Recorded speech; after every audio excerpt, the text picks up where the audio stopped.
running some of the things that we've seen before. It's also running a Finders Keepers, and it's running the new Go-Go Tamago. Looking at Crowley's deck, Crowley is running a purple steel fairy deck. It's running both of the big Tinkerbells. It's got some options to shift that Tinkerbell, and it's also running blue fairy. So it's looking to draw as well as to utilize the fairy synergy. And so we see Alex is going first. Alex is playing that purple Diablo, hoping to shift off of that Diablo to do some serious card advantage. Absolutely. Sorry, guys, was finishing up some food there, but we are live, as Gabe mentioned, and we are looking at these decks, and a very interesting deck here. This steel purple deck is a blue fairy deck, which blue fairy has been very good in the past, but this deck is running a bunch of different shift packages in order to most take advantage of the blue fairy. We even have this brand new 7-drop Tinkerbell, which is a very interesting addition, which is a shift 5 evasive that quests for 2 and is a 5/6. And whenever this character quests, your other fairies get +1 lore this turn. Yeah, and I mean, this is one that I was brewing for a little bit. I haven't really shared with anybody, but now that I'm seeing it here, I'm seeing a strong player trying to wield this thing. So this is your deck then? No, I wish. You're taking the credit? I'm definitely not taking the credit. No, this is all Dylan. I am going to steal it though, if I'm being honest with you. I'm gonna tell Dylan what you said. Yeah, let him know. I'll give him a hug afterwards. All right, so we do start off with the Diablo into Ursula, going ahead and yanking away that Friends on the Other Side from Dylan's hand. So Ursula finding something that she needs, and working on whether or not we're going to be questing with this Diablo or just passing it back. Although we do love questing with this Diablo because he draws a card. He does. We also have to take in consideration that Alex is playing the shift package for Diablo, so maybe he doesn't want to necessarily throw it away quite yet. Yeah, I mean, there's that. Other things to consider though is you got to get your draw out while you can. So maybe you draw it before the Diablo comes out. You try to capitalize on what draw you can before Diablo does. Sure. So there's a few thoughts. There's a few lines of thought. There it and is. of course, Alex has it. Shifting it using You're Welcome. Immediately going into questing and apparently going into negative. Going to negative. That's lore. what it feels like when you play Diablo. You're just putting your opponent into the negative. Absolutely, but yeah. So that is that we see the Diablo. It is down. It is doing its thing. And Dylan's going to attempt to answer that. Yep, and we see Dylan inking that big Tinkerbell that we discussed, which is a very interesting inclusion. And goodbye, we have Fire the Cannons immediately for that Diablo. So not able to protect it with a Cove in this deck. Just kind of hoping it sticks. And unfortunately for Alex, it does not stick. It doesn't. Yeah, purple steel is always a tough one for green running Diablo. It's got so many answers to remove it. If you can't get a Cove down to protect it for 1 more health, then that Diablo kind of is at the mercy of a Fire the Cannon or other things that steel generally can do. Yeah, and Ursula did peek at the hand. I'm guessing I probably missed it because you would think he would have seen the Fire the Cannons, but it's possible it was drawn after. I wasn't able to see what the hand was when he Ursulaed, but clearly took a chance there, and looks like he's playing a Tinkerbell 3-cost, which is essentially a Surfer Mini for those who have been in the game for a while. But however, this Tinkerbell is a lot better than Mini in the sense that she can be shifted on top of, and there are some really good Tinkerbell shifts in this list. Yeah, and that's exactly what Dylan is looking to do. Dylan is looking to shift going into next turn, going into turn 4. Either the steel Tinkerbell, the giant fairy, or the new. And that's exactly what happens. So there's goodbye to Alex's board, and Chernobog crawls in for 1 lore. Yep. And I guess we're not keeping the lore on the phone, which will make it a little difficult to know exactly what lore we're at here, but that's okay. Yeah. We'll do our best to follow along here. As Dylan crests in for another 1. Okay, so there we go. We're at 2. And all right, good save there. Draws a card. And it's a go. Oh gosh, a Robin Hood. Yeah, and just plays the Robin Hood down willy-nilly there with a tap of that giant fairy going to 4. Yeah, I think it's really interesting that Dylan is not playing Calhoun. I know a lot of purple steel players, myself included. Although I am a green, purple guy, but I have been working on some purple steel, and Calhoun has found a quick home. But I do think it's interesting that he's instead opted to go with this blue fairy package, which is a very, very cool concept. Yeah. And definitely props for that. I think it's a really cool list, and interesting to see how it continues to do. Yeah, and as slowly Dylan is climbing that lore, climbing that mountain, their board states are not that far off from one another. They're just kind of trying to get the lore where they can, keeping characters on board. The rabbit hits the table. Rabbit's a very high value character, and with many options in a emerald amethyst deck to bounce that card to just completely increase your card advantage.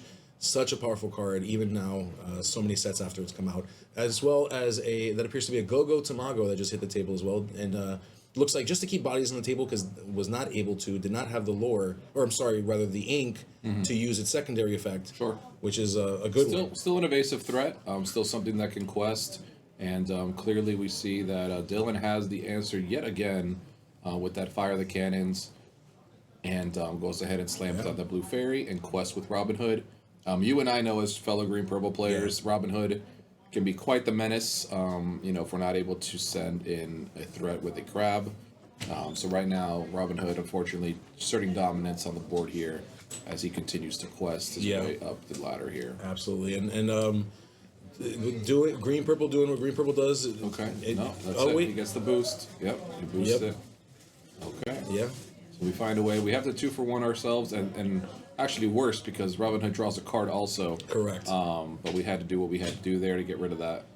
And Alex tries to flood the board a bit here. Yeah, just trying to create a weird situation for Dylan to have to maneuver through the board state.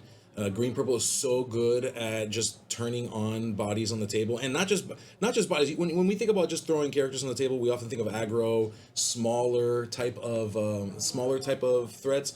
But the threats that can come out of green purple are pretty interesting. They tend to change the dynamic of the game. Sure, and what I think is interesting here actually is that he's playing these small Clarabelles, but does not play the shift package, which is something that Dylan may not know.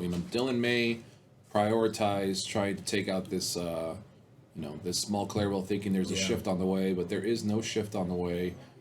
There is no bigger copies of Clarabelle in the list. So I will tell you though, I did the same thing in my version, and to me the threat is enough, right? Like the threat of it is enough for you to deal with it, and so I'm okay with that. So I think me and Alex are on the same wavelength when it comes to Clarabelle. She's still great as a 1-drop. She's great at item removal.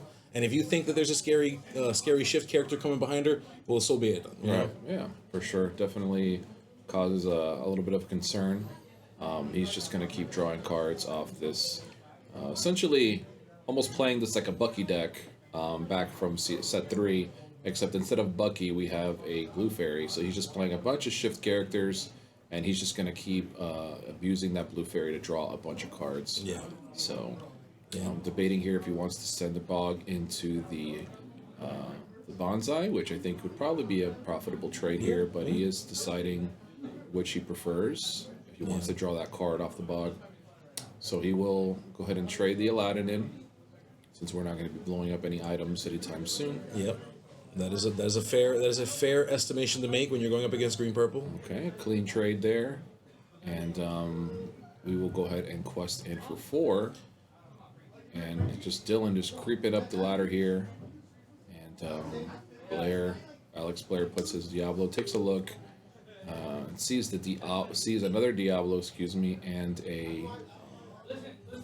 Was it a Diablo? I missed it. No, it wasn't a Diablo. It was a rabbit and a Tinkerbell. Yeah, it looked like a rabbit and a Tinkerbell from my perspective. Sorry, I missed that, guys. That's okay. So we're going ahead and questing with the Clarabelle and the Diablo. We've gone up to 8. So Alex is trying to keep up with the lore count. You don't want to be too far behind with green purple. You have to be able to stay pretty close and then try to sneak in where you can and take the tempo back where you can. That's where it generally excels. But we're looking on the board here. We've got Robin Hood, which creates some very interesting dynamics for green purple. Robin Hood is a problem that needs to be dealt with. Beast is a problem that needs to be dealt with.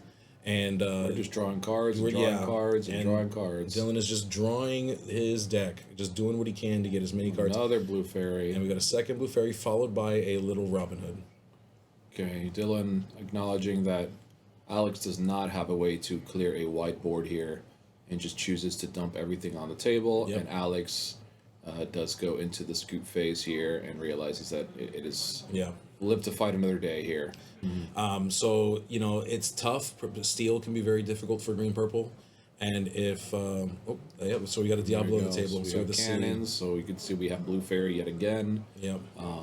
With the new genie in play, which I thought we would see a lot more of today, to be honest. Yeah. Could be just we haven't seen it on camera, but that genie, so far in my testing, has been an absolute all-star. Yeah. And I see both players playing it in this matchup here. For many people, it's deciding whether or not it replaces rabbit or whether it cuts into the counts for rabbit. Sure. So people playing both. Some people opting to do just the genies.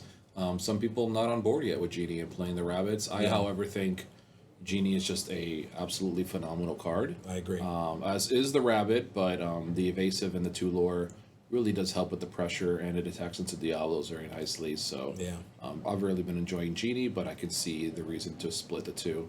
And we'll take another gander since we already looked once, and we are unable to take the fire of the cannons, unfortunately. Yeah, that's the right card for the right moment here. Fire the Cannon sits there, so shifting Diablo will, if he decides to do that, you'd have to hope it's a diversionary tactic to play another Diablo that follows it. Sure. He may not have a choice but to do that, and so we'll see. We'll see how Alex decides to maneuver this very, very difficult situation, opening up the game like this. Alex unable to take notes here, obviously, and what his opponent has in their hand, but you could see him kind of trying to memorize and do a little song in your head or whatever helps you. Yeah, something that helps you keep in mind what's in the hand there. Yeah, I've played against Alex. He does. He kind of turns it into like a little like musical. Yeah, it becomes musical. Yeah, I like that. It's cute. All right, so we got Chernabog thinking about what he wants to do here with his existence. Yeah. Does he want to quest and draw a card? Does he want to attack into something? Interesting.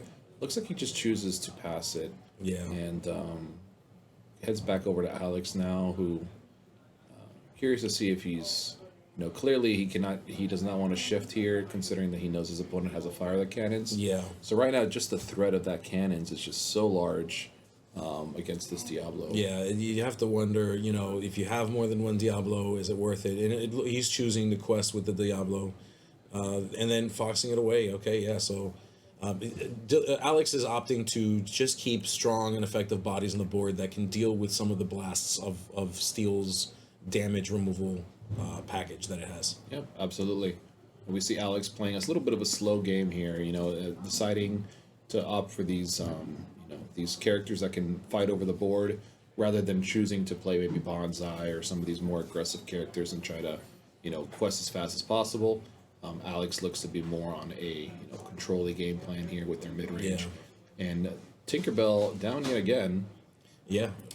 And she is a scary one, because she can shift, but if you don't want to shift, you can also, or you don't have the shift, she just quests for 2. Yeah. And it's evasive, so you need to figure it out quickly, or she just gets out of hand very fast.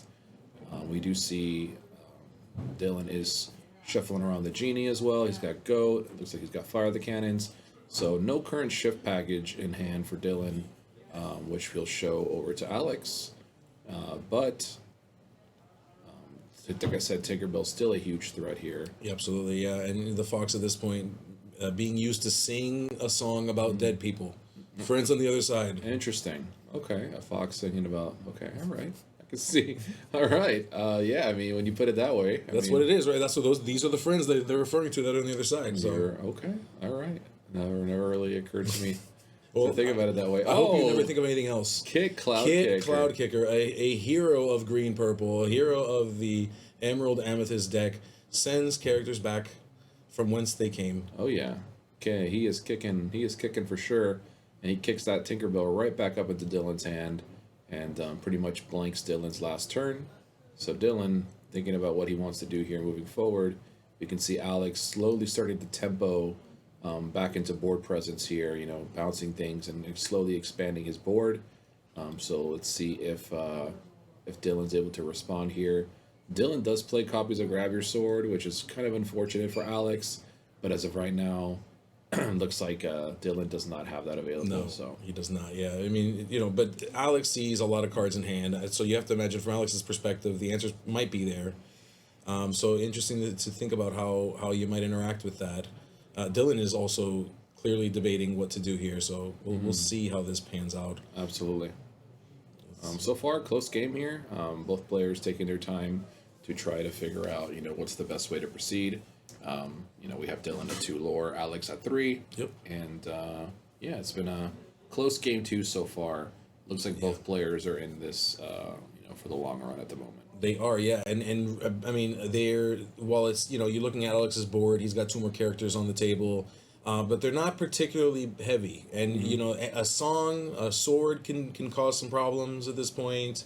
Bring that back down to size. A character of significant power can do that, or a genie that will let you draw a card, and will basically go undealt with 4 willpower and evasive.